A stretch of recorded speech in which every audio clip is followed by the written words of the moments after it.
Welcome back, wandering travellers, to It Moves. I'm your host, Recurring, and we're heading back into the game where you don't know if it's reality or nightmare.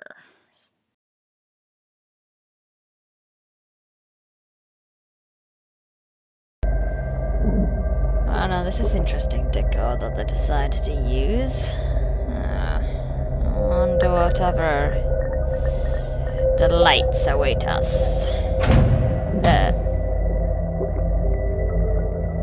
Wait a minute. Did I just go in a loop? Ooh. No, I hit something. Oh, the lighty eyes are glowing. Is that something I'm supposed to do?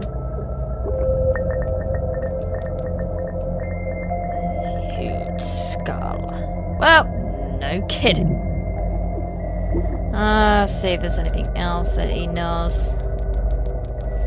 A banner on a long pole is too old and torn to make out the details. Okay, what are you? Same again. Is that a chain? No. Okay. Same again. The door is firmly shut. Am I just gonna literally do an endless cycle?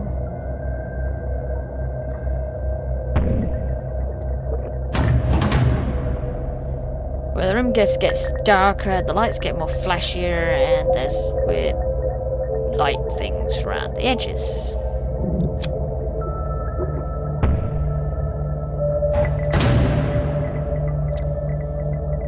Yeah, I'm gonna take it as a yes. So let's keep going and see the conclusion.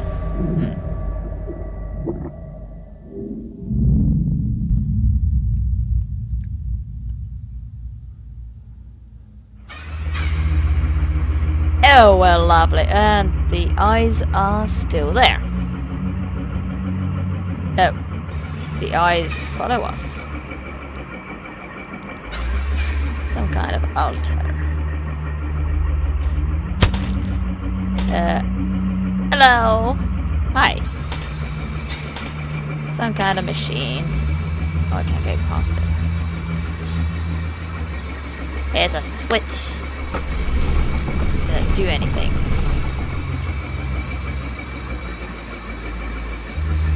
I'm guessing so, but I have no idea what. Can't actually move anything in there. Okay, let's try this way. Big fan.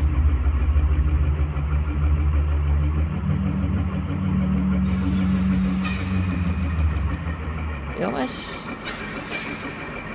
looks almost like the lights on the runway at airports. Okay. Oh, hang on, the lights. The eyes do not follow me in here. Where is that?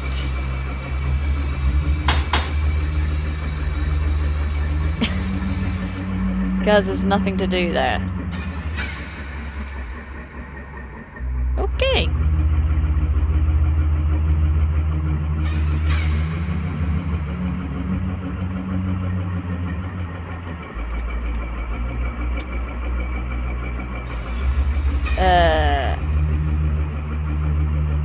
Okay, the eyes are not in sync anymore. Oh, it's because I've gone the same route. That's interesting. The eyes cannot go everywhere. And they stop again.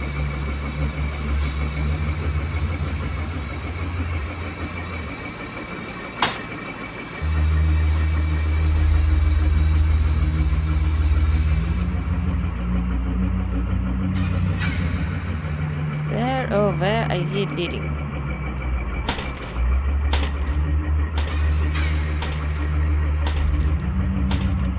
Okay, I think I just gonna leap there, haven't I?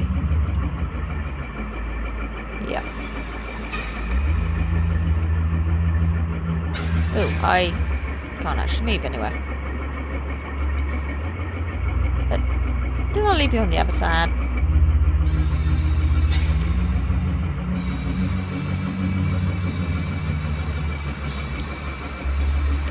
Is that enough picture? Should I figure? Picture of some kind of green landscape. The picture is not too bad a shape to make out. Any details? Oh well. And there's a shadow. And of another guard door.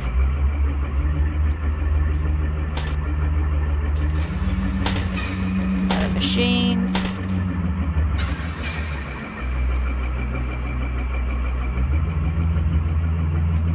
Oh, come on. There we go. No.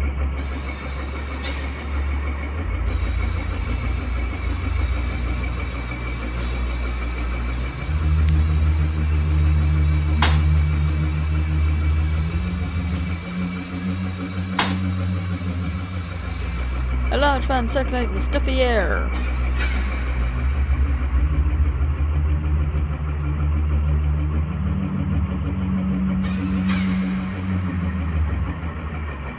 So one of the bubble is that we're supposed to do now.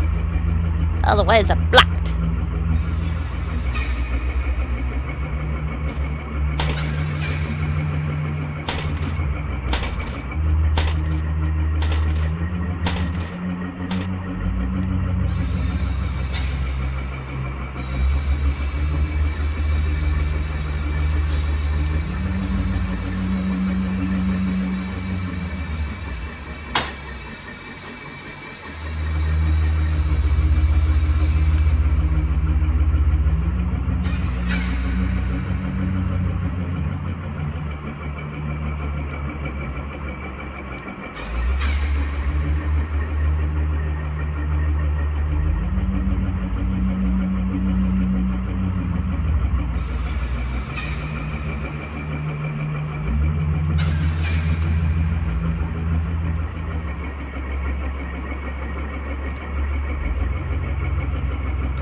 I think there's a shadow there. Well, maybe not.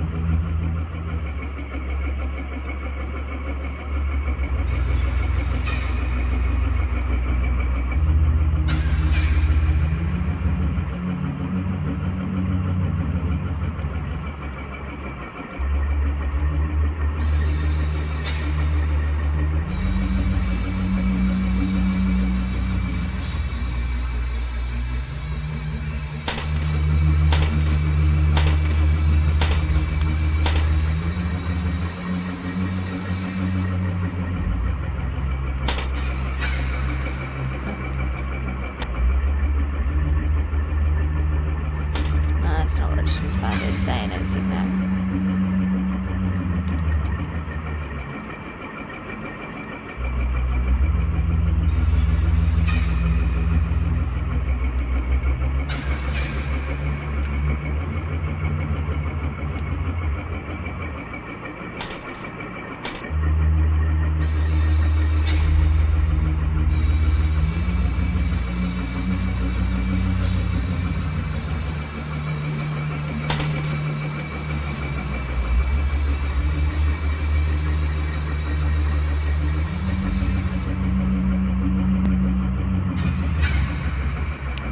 Oh, so this was a way. Well, that's done something.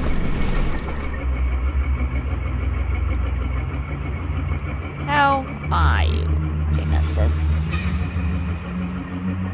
Dan, how are you? Well, that did nothing on that one.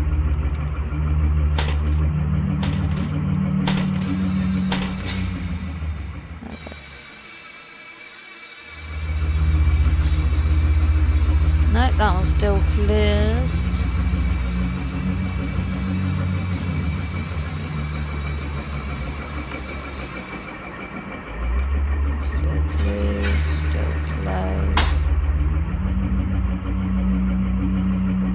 This is gonna take ever.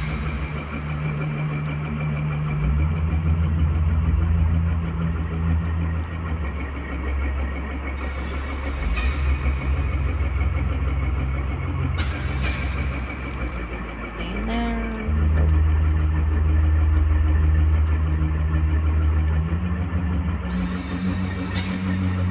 There'll be a face there. A little face. Okay, creepy mask.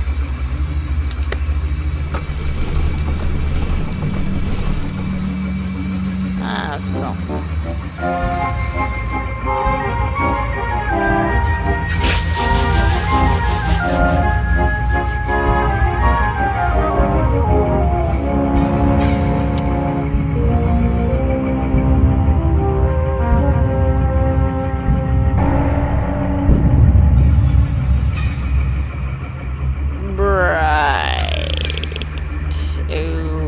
Okay then, that was a thing, and there's a mask there now.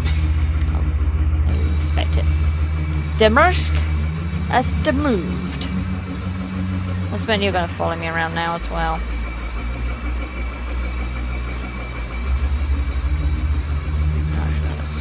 Can we go up?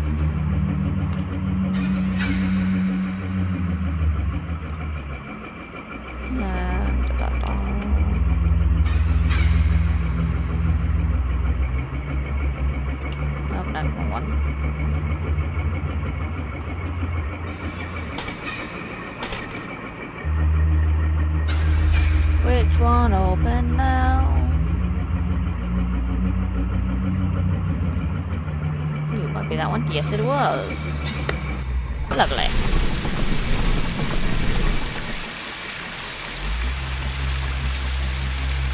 Oh, ain't that just charming?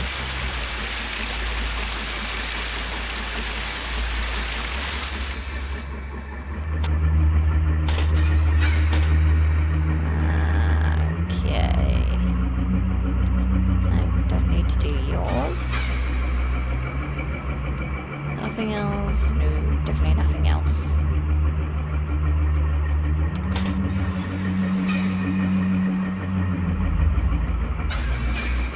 Let's try going down this time.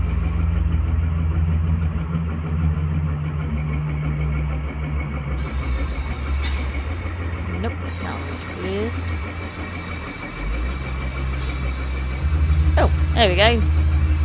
I have no idea what the hell that is. My character doesn't even want to register it. Okay.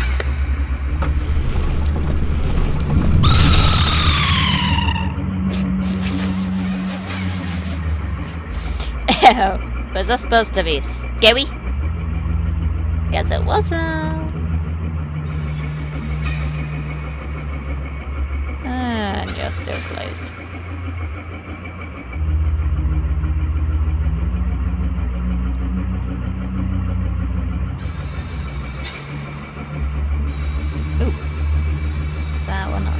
Is that one I've done? That one I've done. Yeah.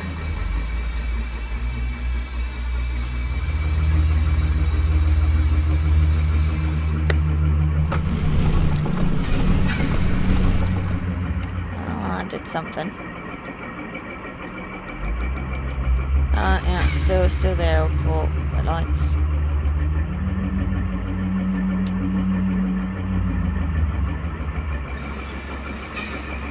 Alright, what's changed? Oh, what the? Okay. Oh, that's that thing.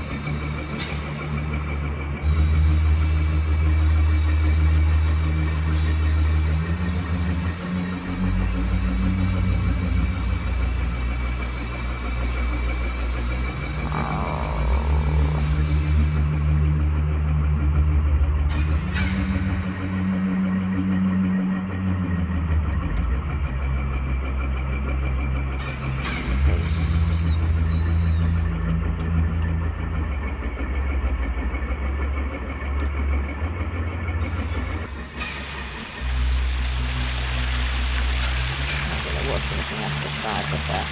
Yeah.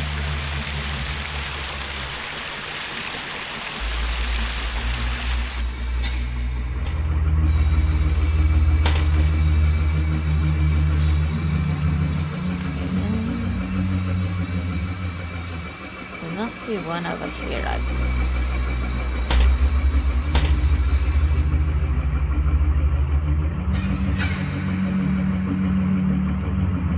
I got you. You had nothing of interest there. There's nothing to go up for.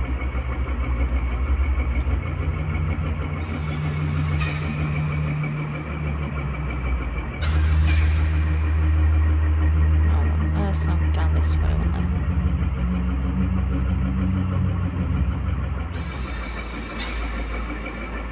That's that bit.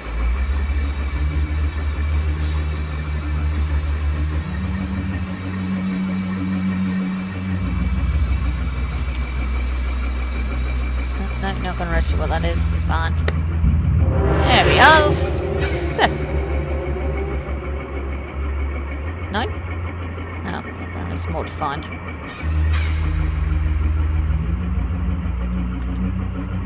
That's the brain pile, yeah. Oh, maybe I have to go back to that room. Oh, too far. What? The exit is blocked.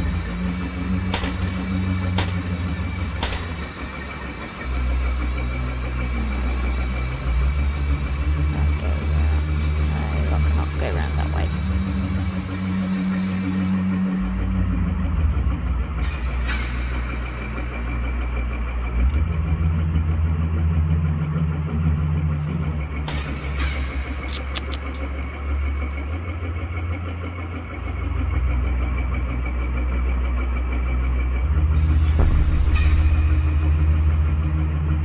Hello, whoever you are. Don't know who you are. There be faces ahead.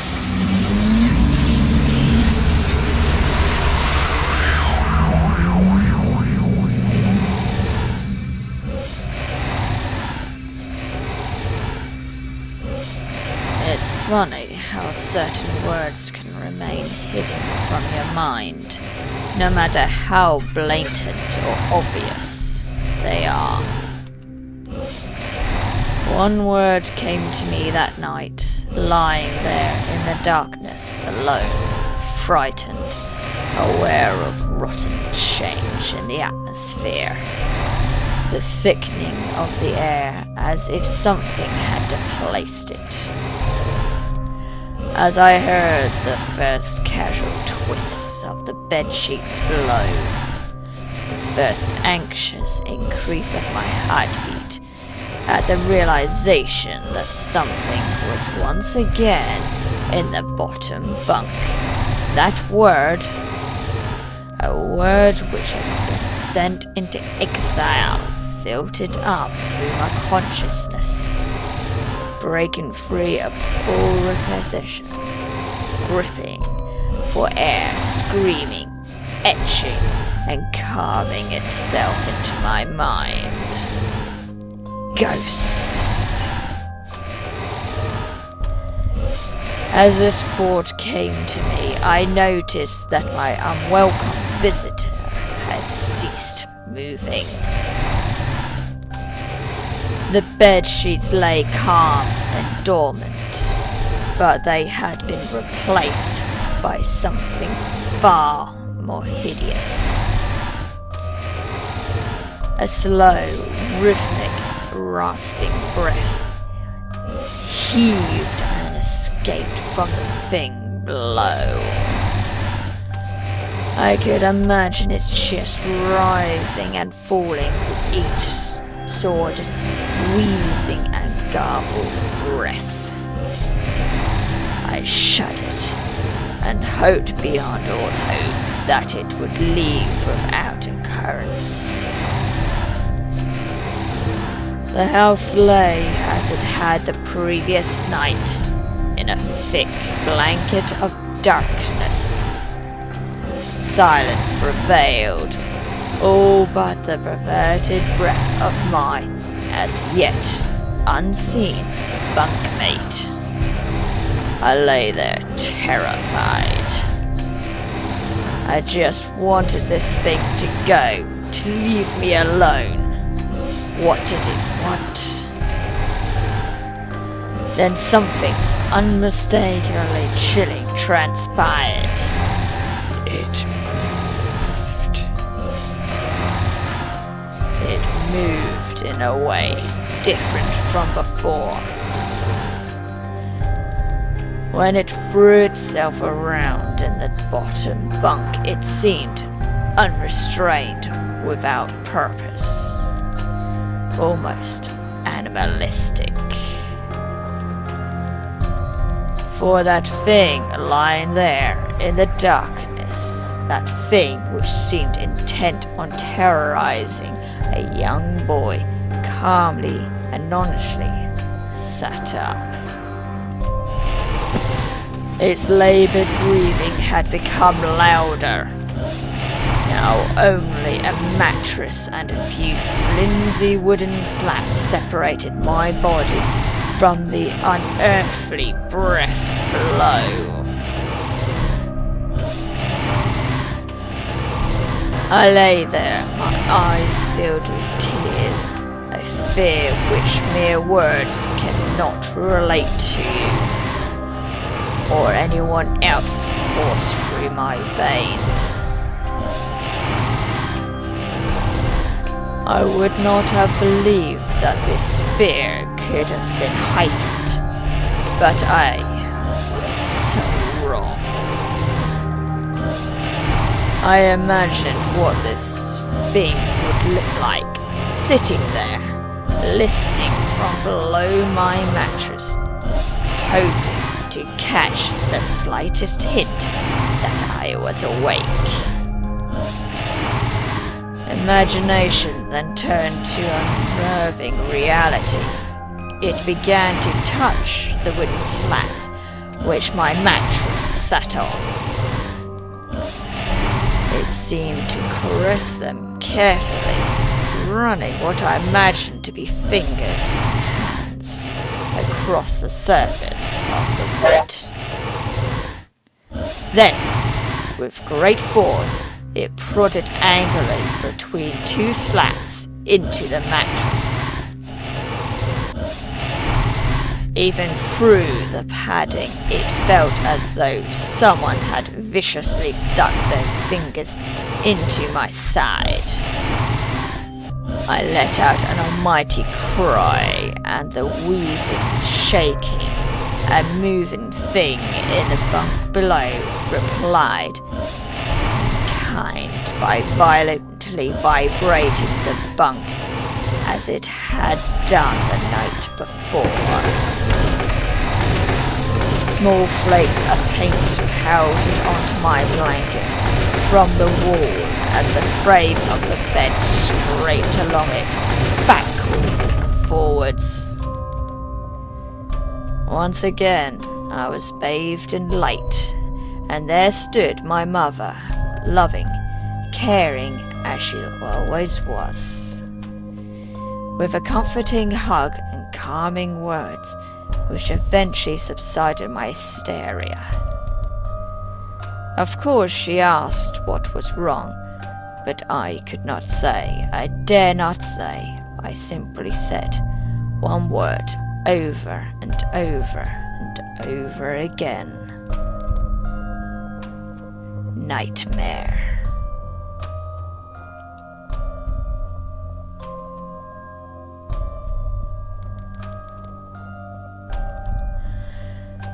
This pattern of events continued for weeks, if not months.